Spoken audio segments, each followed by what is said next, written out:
I have been technical diving for the better part of a decade. Something about the ocean and all its unexplored wonder has always drawn me to the deep.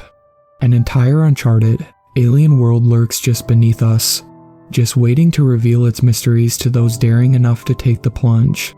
I guess you could say that diving is my passion. It has been my entire adult life. Now I can't even bring myself to go near the deep end of the pool without having a panic attack. It all started when one of my best buddies approached me with the idea to go on a little excursion. Todd had a fairly formidable boat that he carved out a living with by engaging in, let's just say, less than legal activities. Anyway, some reputable character that Todd helps move cargo into the country had told him about a cave several miles off the coast of his own country. Truth be told, no matter how much time I spend on the background of how we found ourselves 100 feet below sea level, I'll still never understand why or how I agreed to such a misguided idea. It hardly matters now. At 99 feet below sea level, the pressure on your body normally felt by the atmosphere is quadrupled. The sunlight feebly attempts in vain to penetrate the blackness. Darkness rules there, and creatures of the dark are all that inhabit it. I checked my depth and air pressure gauges and looked up to see Todd hand signaling me to follow him to the mouth of the cave. I flutter-kicked silently forward, floating just above the seaweed and silt-covered ocean floor, taking in as much of the world as my low-profile narrow-lens mask would let me. When we reached the mouth of the cave, Todd dropped to the floor and clipped his line to a formation near the entrance. This is a very important step in cave diving. That line was our only way back out of the system. I held my light on his hands while he worked, but my gaze drifted back to the mouth of the cave. The darkness was just as oppressive as always, but there was something strange. I couldn't put my finger on it at the time. The ominous black maw was somehow more intense than it should be.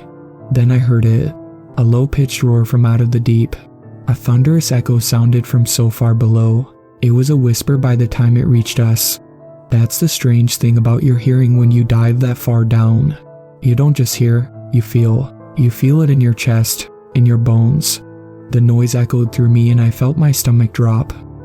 We hadn't come this far for nothing though, and we dutifully pressed on. Todd held the line and made entrance first, and I followed behind. My hand trailed along the line as it unfurled. With graceful strokes, we kicked only about 30 to 40 feet into the system before my light caught a silver glint out of the backdrop of darkness and neutral-toned rock formations. Todd signaled that he saw it as well and we stopped. Kicking myself over to it, the narrow beam cast itself on the object. The eerie silence was broken only by the soft rhythmic beat of our exhales as they bubbled up to the roof of the tunnel. The glint revealed itself to be a scuba tank half buried in the silt. Many cave divers bring along spare safety rigs. Last thing you want when you're 100 feet down enclosed by a rock ceiling is to run out of air, but who would leave this behind? We clipped it off to our line, with the intention of taking it back out with us when we made the return trip. Delving deeper into the system, we came across our first fork. Todd signaled to me. He was asking which way I thought we should go. My light panned back and forth between the two tunnels. It was smothered by the abysmal nothingness no more than 10 feet ahead. The ever-present pressure continued to squeeze me like a python coiling around its prey. It was oppressive. I felt a slight current brush the cold, dark water across my skin.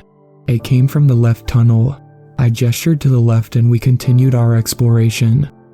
We were 110 feet deep here. Even as an experienced diver, the pressure became taxing. Several kick paces in, something caught the focus beam of my light. It was unnatural. It stuck out like a sore thumb among the rocky stalagmites within my narrow beam of vision. I gracefully kicked over to it, careful not to stir the silt at the bottom of the cave floor. Once stirred, silt takes a considerable amount of time before settling again. More time than the air tanks afforded us. If I thought my vision was limited before, a silt storm would mean complete and total blindness. Reaching my point of fixation, I settled and focused upon the thing that had caught my eye, pulling it from its sunken place in the sand. I found it to be a diver's slate. Divers can't communicate verbally underwater, so what can't be signaled through commonly recognized hand motions. Divers will write on a slate and pass to one another, shining my narrow beam onto its surface. I made out the hastily written words: size, refrigerator, smooth black skin, dolphin-like but some humanoid features, opposable thumbs.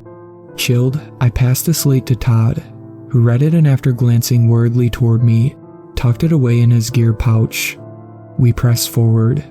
As we neared the end of the tunnel, the walls began narrowing until they pressed against my shoulders. At one point, it became so narrow that I had to remove my tank and pass it through the opening before trying to slither through myself. For a brief moment, I became stuck. The familiar panic set in. I took several slow breaths to calm myself, then exhaled every bit of air in my lungs, and at last managed to become just slender enough to barely push myself through. On the other side of this obstacle, the system opened up. We found ourselves on a small ledge that dropped off into a large chamber.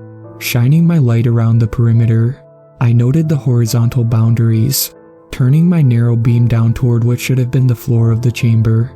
My light was snuffed out by the overwhelming blackness. To this day, I have no idea how impossibly deep it could have stretched. I settled down to the bottom of the ledge to peer over the edge. The moment my knees touched the sand, I realized my right knee was landing on something hard. Reaching into the sand, I grabbed it and pulled it from its burial place. It was a video camera, clearly a high-end one too. Whoever made it this far before must have wanted to document their expedition. Fumbling with the buttons, I switched it on and positioned my light on the playback screen so I could see the last recorded video. The video started and I recognized the site of the obstacle we had just pressed our way through. The frame reached the end of the ledge we now found ourselves on and then began panning around the room. It's eerie to watch a video underwater, with no sound. It had all the effect of a silent horror film. The deja vu sense I had, seeing the surroundings that I was currently in, didn't put me at ease. The frame then panned down to the bottom of the cavern and back up from the abyss to rest on the figure of a diver positioned next to the cameraman. Clearly it was the dive buddy of whoever was shooting. The diver in the frame looked toward the camera, when suddenly a strange dark figure shot across the frame and out of view. At first the diver appeared just as he was a moment before. Then he clutched his throat. He clasped both hands to his neck as if he was choking. Then wisps of dark red blood stretched out from around his grip, like malevolent fingers spreading their reach across the dark water. The figure rocketed across the frame again from a new direction and out of sight. The diver's mask and regulator were gone now, and so was a large haphazardly torn portion of his face. The camera frame shook in obvious shock as the blood swirled violently, dyeing the water in view. The still twitching body floated limply forward until the figure rocketed by again and it was gone, dragged down into the black. The frame peered over the ledge until it was smacked violently, and the screen turned black. Out of the silent nothingness, a roar exploded into being. Startled, I dropped the camera. To my left, Todd in a clear panicked motion to go back the way we came. Kicking with all my might, I made it back to the narrow passageway and began the arduous task of shoving myself through. Barely getting through the obstacle once again, I turned to help Todd. He passed his tank through to me and I grabbed it. He fit his head, then shoulders through in a panicked hurry. His body filled up the entirety of the passageway and I could only see his head poking out through the rocks. But before he could gain any more ground, his head jerked in a sickening way. Bubbles exploded from his regulator as he screamed in pain. Blood seeped through the opening and began staining the water around us red. Helplessly I tried to tug him through, but as I pulled, I felt something pulling back the other way. Todd's regulator flooded the chamber with purged air bubbles as his screams of pain propelled them violently toward the roof of the tunnel. The regulator dropped from his mouth and his head dropped lifelessly down. Horrified, I realized whatever that godforsaken thing was on the other side. The lifeless corpse of my friend was the only thing barring it from pursuing me. The aquatic roar sounded loudly as more blood poured into my side of the obstacle. I realized this was my chance. It is with shame I admit that I left my friend there so I would have time to make my escape. My heart pounded as I swam with all my might to the mouth of the cave system. Foolishly, I made an emergency ascent to the surface, not stopping to decompress. It was worth the risk of the bends just to get the hell out of that fucking water. It's been a month since then. I finally recovered from the bends after spending what felt like forever in a hyperbaric chamber.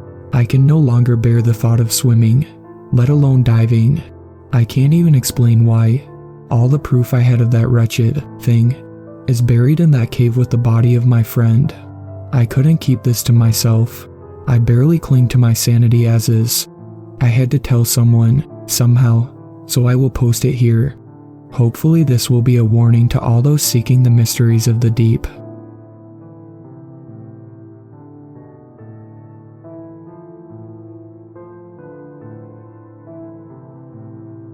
Thank you to my superfans, Sweet Black Swan, Tacey, and Brooklyn.